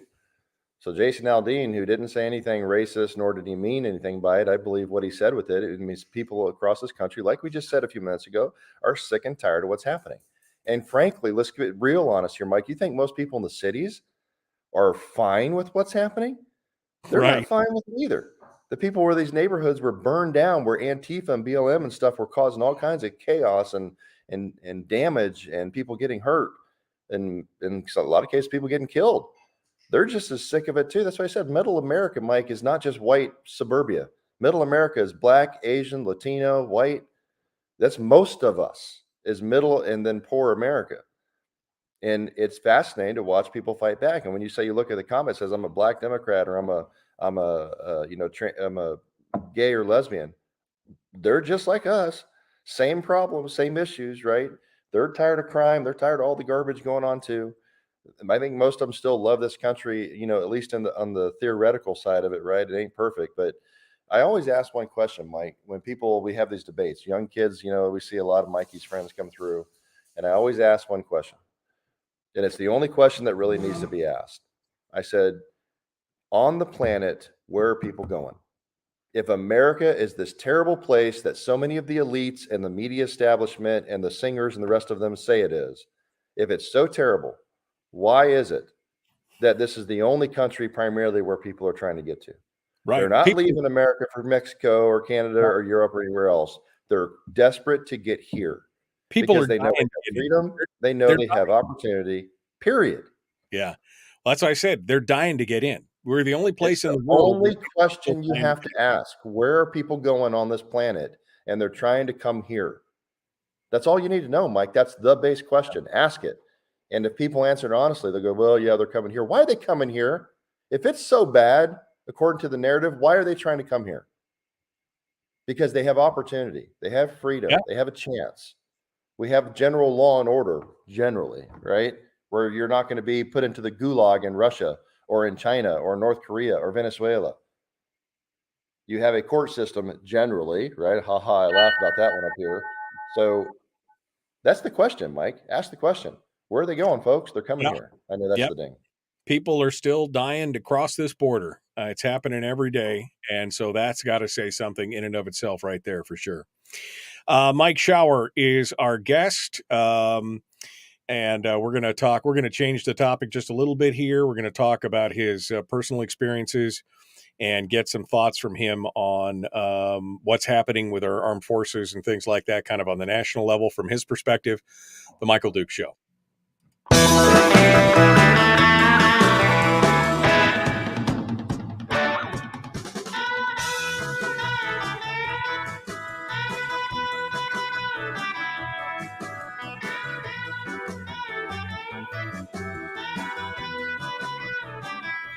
Welcome back. The Michael Duke Show, hour 2 on this hump day. And that means it's Mike Shower. Shower Hour of Power continues. Kind of done on the political side of it this morning. I'm just kind of over politics today for the rest of the day. But I saw this article this morning in the ADN talking about, the headline reads, Air Force gas stations in the sky are aging with replacements hamstrung and a capacity crunch looming. Now, for those of you who are not aware, State Senator Shower is retired Air Force. He was an F-22 driver. He was a eater. That's right. He was an He's got a silhouette of an F-22 on his T-shirt. He was a pilot and a dogfighter and snake eater, whatever they call him, up there doing his thing. So he's intimately familiar with the whole idea of this. And I don't know if you've seen this article at all, Mike, but basically they're talking about how basically the mid-air refueling planes, basically the KC-135s, are all aging out. And these are the tankers. These are the big gas stations in the sky for our fighters and our other planes, which allows us to be able to, in military terms, project force, right, across different areas of the globe, that we're not just stuck to our land bases or to our carriers or whatever. We have the ability to project power and project force. But now the average age, they say, of the KC-135 is about 60 years old. They were built in 1963 as the average age built for these KCs, and they're starting to just age out. They can only take so many hours of flying before they can't fly anymore. But now there's problems with the whole rebuilds, new designs, new things. And of course, we got the whole eco warrior thing too, about whether or not we want to have fuel running around in the skies. As a warrior and as a former fighter pilot, give me your thoughts on what's happening in that kind of realm of the Air Force and what's going on. Well, let's first of all, I'm going to say one thing that Michelle reminded me here this morning. I didn't say because we were on the break, but I do want to, and not going back to politics because this is way more fun in one sense to talk about. But she reminded me that for those of us up here in the Matsu, maybe a few other places I'm not aware of, there's local elections coming up soon. And I just don't want people to forget that. We have some good candidates stepping up, for school board, especially in the Matsu, right, where we took over from liberals, the left side that had dominated our assembly and school board in the reddest part of the state. You're like, how is that? Because we never paid attention. That's the other thing that's been fascinating, right? Last few years, Mike, middle America is also stepping up and starting to take over school boards and other stuff and fight back. So it is important. Don't forget about it. There's some good candidates. Take a look at it. Now, we'll keep harping on it over the next few weeks, but local elections are coming up that are off cycle from the big, state, federal elections. So I just don't want people to forget about it. And maybe next week we'll talk a little more on the specifics and throw it out there, some of the candidates and the times, but just for what it's worth. So on to the more fun topics of flying stuff and something I actually know something about. So the tankers, first of all, let's go in the strategic sense. The tankers are in one sense, at least on the tactical side, even strategically, because they also refuel, bombers. In certain instances and operational plans are one of the most important assets we have as a nation from a military perspective, like you said, projecting power. Without tankers, the Air Force is kind of hamstrung, and so is the Navy. You go, the Navy, they get carriers. Well, when we actually go to war, a lot of the times those same aircraft are refueled by Air Force tankers, right? Because they will switch out, and some of them will have pods they have the what's called a drogue. That drogue is reeled out behind the aircraft, and it's got that big basket on it that's stabilized by airflow. And the Navy uses those. The Air Force uses that hard boom that kind of sticks down the back of the aircraft and plugs it in. And some aircraft have both. But if you try to have the Navy refuel themselves, which they will often do, they have to dedicate aircraft to just refueling. They're not going to combat, right? Because they're full of extra gas. They have extra fuel tanks on. It works, but it limits what power they can project. And I used to say this, and the Navy understands it. I don't mean it in a negative sense. It is what it is. The carriers are an awesome, power projection tool. But at the same time, a 24 aircraft squadron of F-15Es can put out more combat power in a 24-hour period than an entire aircraft carrier can. And the reason for that is how they cycle, how much fuel they have, that kind of stuff, right? So, and the model carries a lot of weapons too, a lot of bombs, etc. So, why do I say all that? The KC-135s, like you said, are very old. They were very old when I was in, and I retired just over a decade ago, and they were having maintenance issues. Right. I remember talking to a guy that's down in Tinker where they do the maintenance, a lot of the maintenance on them, C-checks and other things where they get really into the aircraft. He told me, this was years ago, Mike, I was still active duty. He said, I will never fly in a KC-135. I'm like, what? Why? What are you talking about? He's like, I've been inside of those wings where they crawl in and do a lot of the checks and stuff. And he's like, they're full of rust, stuff's falling apart. This was like probably 15 plus years ago. So the point is, Mike, you can only make airplanes fly for so long, and you have two options. You can either basically pull those aircraft apart and completely rebuild them, which can be prohibitively expensive, or you buy new aircraft, right? I mean, and that's just the reality of the business. The world is dangerous. You had China, Russia, things happening all over the world. We need military power to an extent from at least a defense perspective. And if you're going to still play somewhat the world's policeman and have alliances and have the possibility of having to fight a war somewhere else, then you need the ability to project the power. Tankers allow us to do that. Without that, you are hamstrung, right? We can't deploy our fighters overseas. The Navy is limited. Strategic options are limited. So those KC-135s, I remember at one point we had like 700 That's a lot. That's more tankers than we have of any fighter block except F-16s. So a lot of tankers, right? And now we're buying this KC-46, which is a Boeing 767 essentially. Right. However, it's not. I just talked to guys I was flying with a couple weeks ago, and he was active duty. Now he's reserve or guard KC-46 guy, and he's like, man, he's like, they're still not operational. I'm like, what? I'm like, this was like, 10 years ago, plus we were working on this stuff. I'm like, I thought we're good, but he's like, yeah, we're buying, but they're not operational yet. I'm not going to talk about all the problems. We got this problem and that problem and all these different things with it. And that's on a platform that's been a commercial airliner for 40 years, has been around. It should be a simple thing, Mike. You go, that aircraft's been around. It's not a new airplane you're building with all the problems you find with a new aircraft. It's an established platform. You simply turn into a tanker, you add some stuff to it, and off you go. Still not there. And a matter of fact, FedEx is buying the 767 in the same basic configuration that the Air Force was producing, the military version of that aircraft. But here's the problem. It always has been the problem. And the same problem with the F-22, for example, is that when you take a higher end aircraft, and that's how they sold that tanker version, they said, oh, we're going to have a tanker. It's going to carry more fuel. It's going to be able to carry cargo, and it's going to be great. And we're going to buy 100 of them. I go, 100. It's like the F-22. Fantastic, which it is. It's an amazing aircraft. There's still not another aircraft on the planet that can match it. Fifth gen fighters, all awesome. We're going to buy 187 of them. What? We had 700 F-15s back in the day. And now you're going to ask that same 187 to do the same thing you asked 700s. You're going to ask 100 KC-46s to do the mission of 700 KC-135s. The problem, Mike, from military parlance is numbers.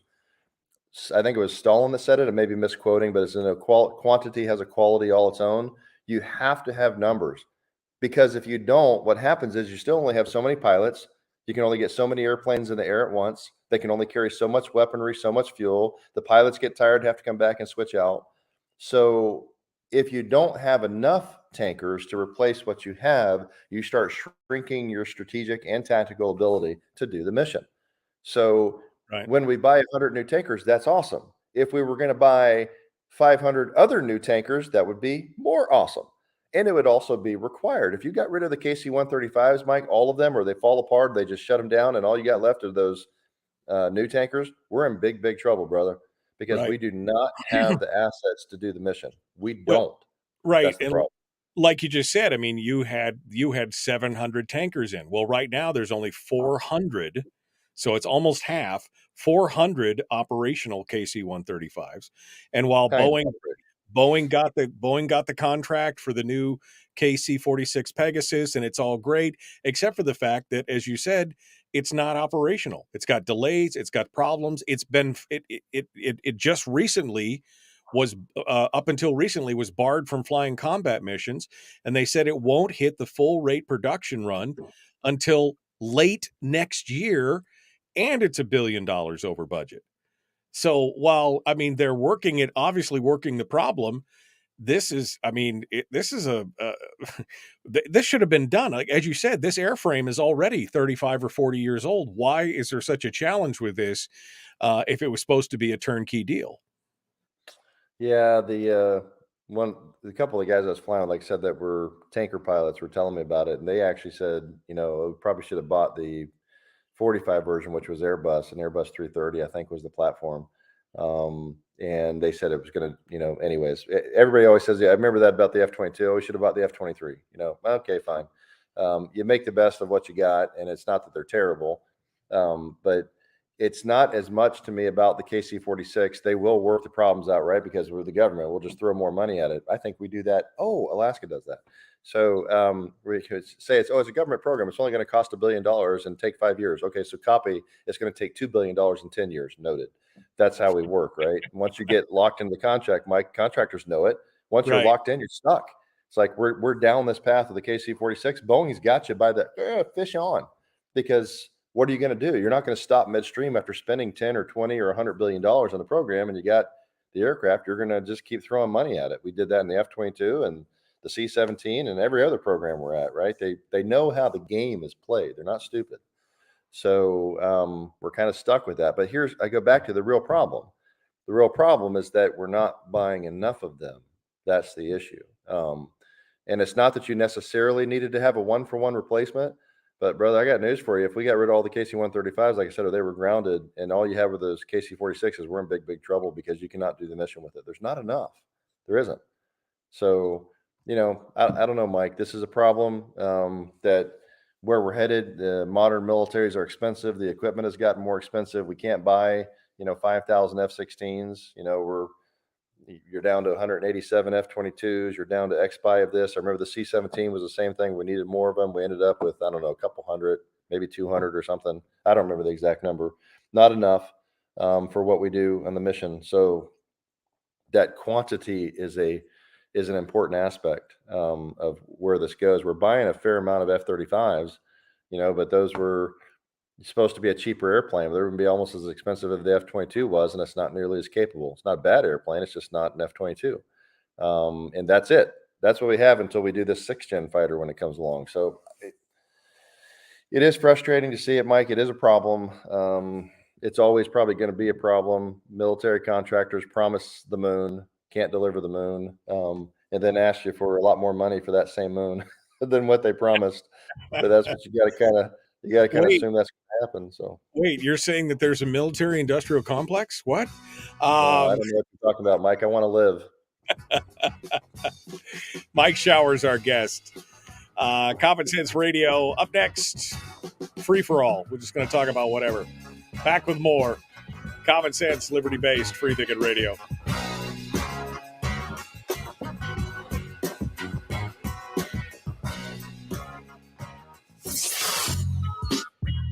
What is that? Common Sense. Regularly heard on American radio. Michael Duke Show. Radio.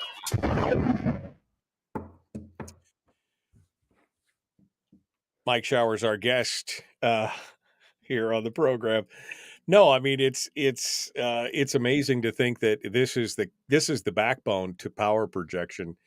Outside of carrier groups and everything else and all that kind of stuff, you got to have that. And Alaska's in a unique position because in as far as geographically, we are the kind of the way station for that. I mean, a lot of this is coming out of the 168th Refueling Wing, right? I mean, Eielson, they handle a lot of stuff in the northern hemisphere. That's kind of their thing, right? So we are integral to that whole kind of situation when it comes to doing this.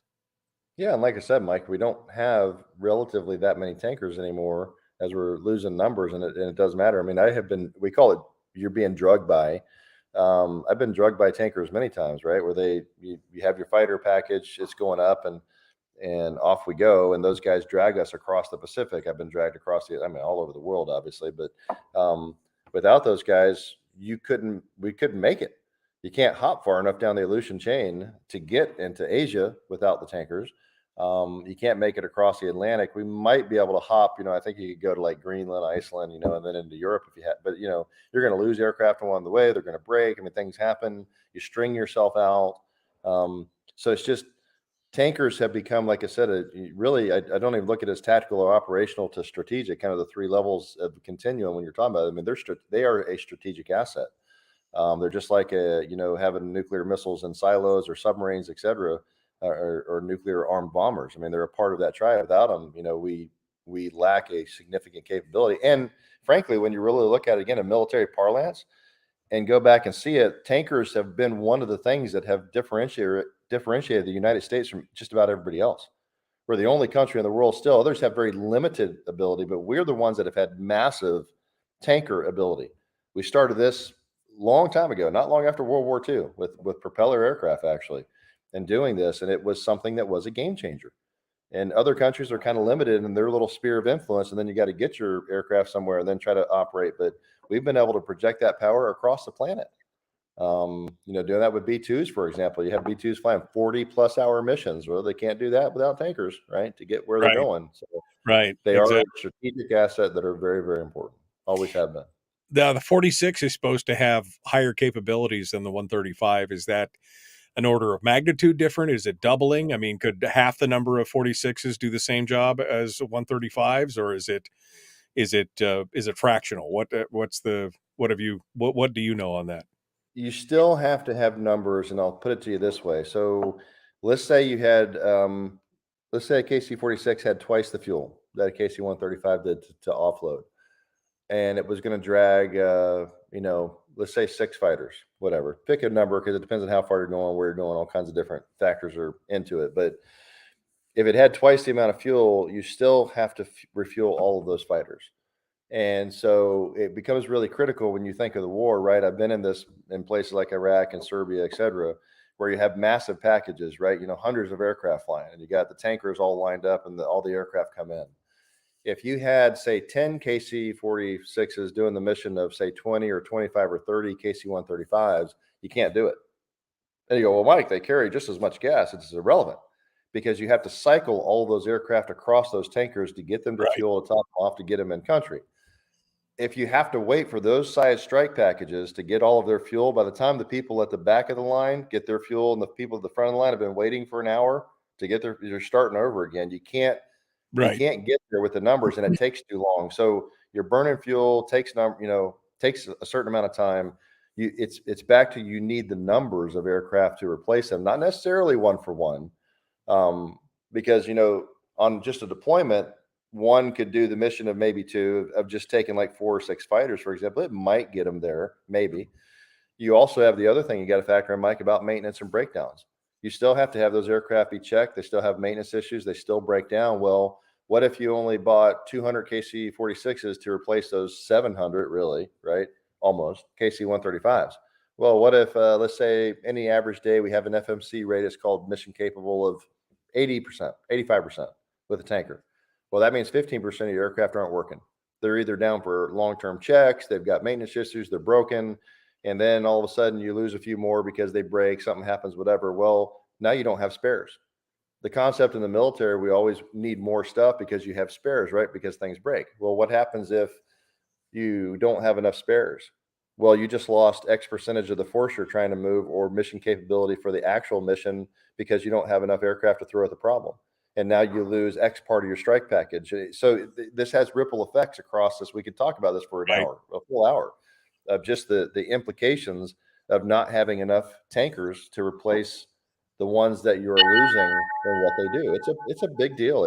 You really have touched on a really big deal militarily. No, I mean, again, because in my mind, as I look at it, when you talk about being a strategic, tactical, or operational asset, I mean, a tanker is, just as is almost as important as a carrier because of the ability to project that power. And if you lose that ability, it really hampers the operation at so many different levels. It's a fascinating topic. Absolutely fascinating. All right. Well, we're about to jump back into it here. Mike Shower is our guest. What are we going to talk about? Who knows? All right.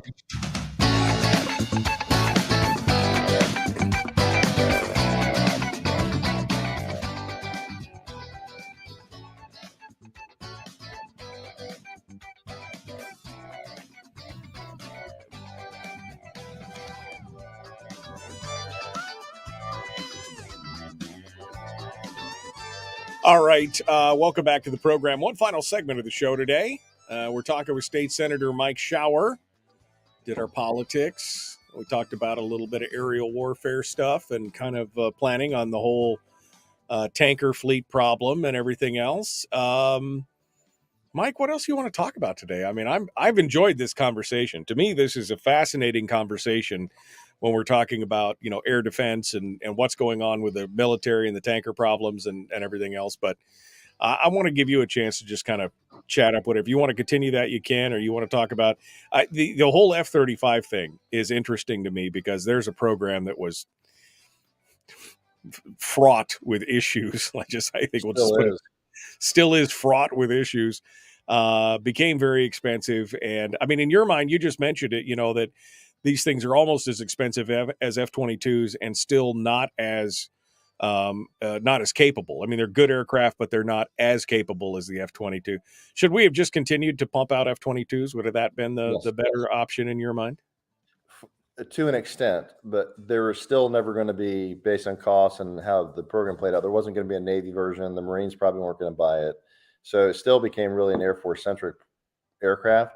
But when we started, remember, and I'll go back on this one and see, we always find things to talk about, but we started off with a 1-for-1 replacement for F-15Cs because it was an air superiority aircraft. And then it got more expensive, and they kept chopping it. 700 in 06, then 550, then 5, then 400, then 387. Then the number kept dropping. We ended up ultimately with 187. Problem is, you don't have the numbers. You don't have the fleet, the size of the fleet to do the mission when you only give yourself 5 or 6 combat squadrons when you really need 12 or 15. I mean, you don't have it's a numbers game, Mike. If I was to say anything to get the message across, people listening today, it's a numbers game. You have to have numbers, right? So in the air sense, when we're talking about tactical aircraft or the number of tankers, et cetera, you need numbers, not only for projecting the amount of force you need and the amount of mission capable aircraft, but you need spares, right? And so that is a big deal from a numbers perspective. I mean, the F-35 will never be an F-22. Like I said, it's a good aircraft. We need new airframes. We've been burning the old ones up for many decades now in Iraq and Afghanistan, et cetera, and just training. So you always need to have some new aircraft coming online because the others get old. Or you have to do these SLEP programs and stuff where they spend billions of dollars re-winging them, re-engineering them, doing all this stuff, keeping it flying. So pick your poison. It's sometimes better just suck it up, poison pill, and buy a new aircraft because you got a brand new airframe and it's going to last another 30 years. So it's like buying a new car, right? I mean, you make a decision. You go to the point, your car gets so old that maintaining it gets so expensive. You're like, to heck with it. Just buy a new car, right? That's kind of the same decision matrix. And so you could apply this to all kinds of things. Let's take school buses. I'm going to say this weird topic for a second, but think school buses. They go, we got this really cool school bus. It's twice the size. It carries twice as many kids. And, I know we had 300 of them before to cover the Matsu, but we're going to be able to do it with 100. And the bus drivers look at you and go, what are you doing? You can't do that because 100 buses can't cover in the amount of time required all the routes, right? Right, exactly. It's the same concept, Mike. It really is. Like, you got to have the numbers to cover what the mission requires. And so the F-35 is capable. It will never be an F-22. We needed several hundred more F-22s just to have the numbers to be able to do the missions that this country requires us to be able to do as a military service. And so we had fallen on a number about 350 or so would probably have gotten us there. 187 doesn't get it done. And instead we buy the F-35, but there's reasons that we can't go into for why it's never going to be an F-22. Great sensors, new aircraft, new airframe, a good airplane overall, but it doesn't have the speed and altitude. Those are important assets, right, to being able to do the mission. So you have that same problem with the F-35, and I'll give you an example of one. There was a guy that was what's called the air vehicle, kind of the airframe part of it. He was a major, right, at Edwards when we were doing the test on the F-22. And won't use names here, but super guy, really smart. He was a test pilot school graduate. On the engineer side, they have both engineers and pilots. Test engineer, the 800-pound brain, super guy. Still friends, I still talk to him occasionally. And he was running as a major the air vehicle portion of the entire F-22 test program as a major. He moved on and went to F-35 his next assignment while they were still spinning things up. This is many years ago, right?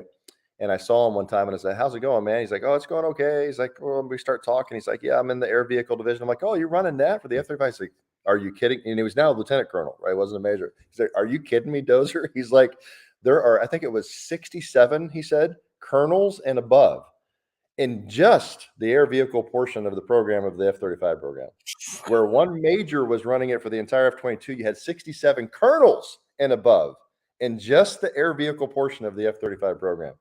Can you imagine the waste, the amount of money? Because now you're talking, a $1 trillion program as opposed to the F-22 was about a $65 billion program.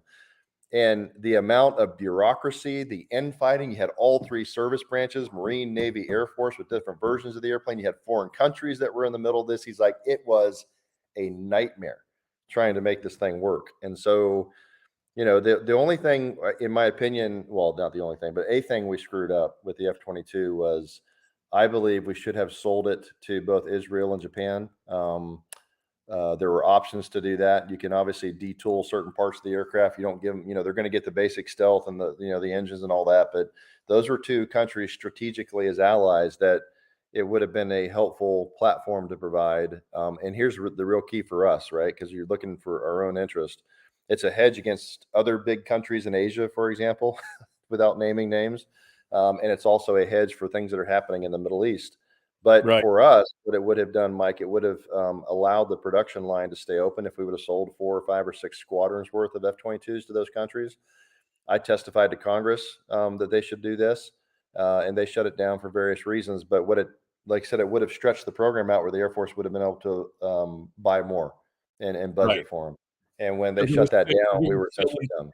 So, right, because it was still in production, and then it was about quantity and keeping the factory going and everything else. You could have still had spares and parts and built new airframes and done everything else. that's right. That's Meanwhile, right. giving them a toned down version of it and keeping the allies safe. And you mentioned the other Asian country, China. I mean, China has put out a 5th generation fighter now, and I don't know how its capabilities stack up. I'm not familiar enough with it, but I mean, is the F-22 still the major airframe to beat on those kind of situations? How is It is, and that aircraft's not an F-22, but I will tell you, without getting into, kind of further details on it, what's more concerning is the weaponry. I mean, the missiles and things that several countries are working on are pretty advanced, and we're still kind of have the same weapon. It's back to the same problem, Mike. We have a bureaucracy and all this legal garbage going on and all of this wrangling and lawsuits between us, as opposed to going, we need to build this and build it now. We need a missile that does this and that. And it's like, oh, well, I'm going to sue you because I think I have a better one. And the next thing you know, the program that could have taken, 2 years to accomplish that another country you just mentioned is doing every year. We're 10, 15 years into it, and we still haven't produced a new missile. We haven't yeah, had a new missile since the early 90s, Mike, in the AMRAP. Same thing. right, right. So we are sometimes our own worst enemy on the things that we need to provide to our men and women that are serving, Well, because we get wrangled up in bureaucracy and lawsuits and stupidity when we should be producing things for them to be able to do what we're asking them to do, and to be well, able to match countries that have money and no moral compass, and nothing to stop them from doing what they're doing. So. right. Well, 63 chefs in the kitchen versus the one on the F-22 versus F-20. That speaks volumes right there to what some of the problems are with what we've got going on. Yeah, I mean, the technology, and now they're talking about these whole hypersonic kinetic kill and all these things that are threatening carrier groups and everything else. I mean, there's some spooky stuff going on out there. We should, it's that whole World War II effort of get it done now. We built more airports in the time frame of World War II than we have since. We built more in the 4 years of the war than we did in the rest of the whole last 5 decades, 6 decades. It's amazing. Mike, do you know that back in the day, and I know we're about out of time, but did you know back then at the peak, I believe it was 1944, the U.S. produced I think it was about 144,000 aircraft in that year. We produced 12,000 aircraft a month. There was one factory producing a fighter, I forget, maybe P-38, one of every 60 seconds. Every 60 seconds, a new airplane was rolling off the line. We were building Liberty ships like one a day coming off the, different ports. We were amazing back then. And today we would be sued into oblivion. You can't do that. That's going to upset the diversity quota. You can't produce something that's going to kill the bald frog. It's like, oh my God, we can't do anything anymore. We're out of time. Mike Shower, thank you so much. Folks, we will see you guys tomorrow, the Michael Duke Show. It is amazing, Mike. I mean, what we did in those 4.5 short years of the wartime effort. And I mean, that's when things go out the window. I understand that. But at the same time, we get so burdened down with the whole, I mean, again, that blows my mind. The whole F-22 program overseen by one guy, the F-35 has got 60 plus guys and gals overseeing I mean, at some point, somebody just didn't look at that org chart and go, what? I mean, just what? It just makes no sense at all. Told you we're our own worst enemy sometimes for a lot of these things. Yeah, we just get bogged down. And you can't do it. And the guy in charge, in other countries goes, he's the guy with like dictatorial powers. And he's like, do that or else. And everybody's like, yes, sir. Because they know they're going to get the, back of the head if they don't. Right. And over here, it's like, we're bogged down by CRT and DEI and all this other garbage crap, that's taking place. And they go, in the civilian world, whatever, and the government, but the one place that should be protected from all this garbage is the military. Yeah. Because they have a mission to do. And we can't afford to be worried about freaking DEI, division, inequality, and whatever else it is. I know those Yeah, are the wrong words. I'm using diversity. them on Yeah, it's purpose. diversity, equality, and inclusion. Yeah. No, I know No, what it is. I'm using other words like divisive, inequality and whatever, but because it's really what it is. But that's the last place. It shouldn't be used in the U.S. military because there's a mission there that supersedes any of that stuff. yeah, And it's facts, you're not feelings. It's not your feelings that should be concerned at that point. It should be the facts of it. different. It's a fascinating discussion. Like you said, when you're facing a totalitarian type regime or, a dictatorial regime, whether it's under the label of communism or socialism or whatever, like we are in China, and you look at what's going on, and you're right. I mean, the guy in the top says, "Do this." There's no bogging down. That's how they're coming out with. And of course, the fact that they're building a lot of our other technologies and able to use that and hijack some of that and bring it into their own technology is, we're just like we're the guy out in the desert digging the hole in the ground for ourselves, and there's a guy standing over us from China with a pistol holding it on us, and we're just waiting to dig our own grave on this. It's crazy, but well, who knows? Maybe cooler heads will prevail, or smarter people will get involved. But it's a fascinating conversation, Mike. I enjoyed this. This was a good show today. Thank you for coming on. Soon I can come on next week, Mike. We'll talk, and we're going to finish one we started, but I'm going to talk a little more some military history, at least for one portion of it. I want to talk about Midway because you had asked about it, and I've read a lot about that. Like I said, I'm kind of a historian in one sense from my degree, but that one is one of the most fascinating battles and maybe a turning point in the Pacific for the U.S. And I just want to discuss that one because I really am. It's a providential battle, and it's worth talking about. Yeah, no, absolutely. I again, a huge fan of history, especially World War II military history. Always has fascinated me. So, all right. Well, Mike Shower, thank you so much, my friends. Good to talk with you. We will see you hopefully next week.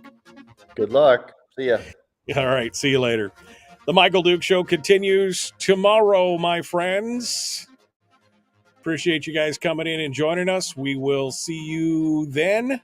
Don't forget to check out the Common Sense Corps. If you want to help support the show, you can send stars on Facebook. You can send super chats on YouTube, whatever you need to do. We will see you guys tomorrow. Have a great day.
We've shed our terrestrial radio skin, and now we are slimy lizard internet people.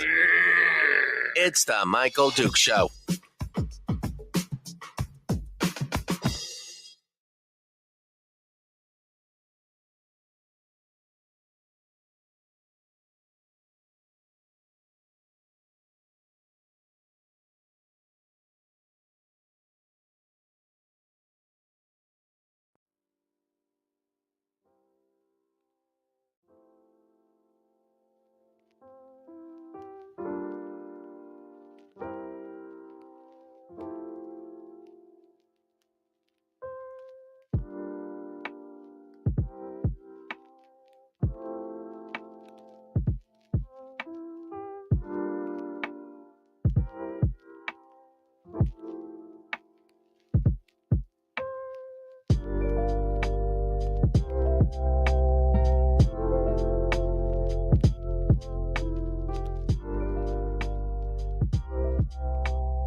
Radio.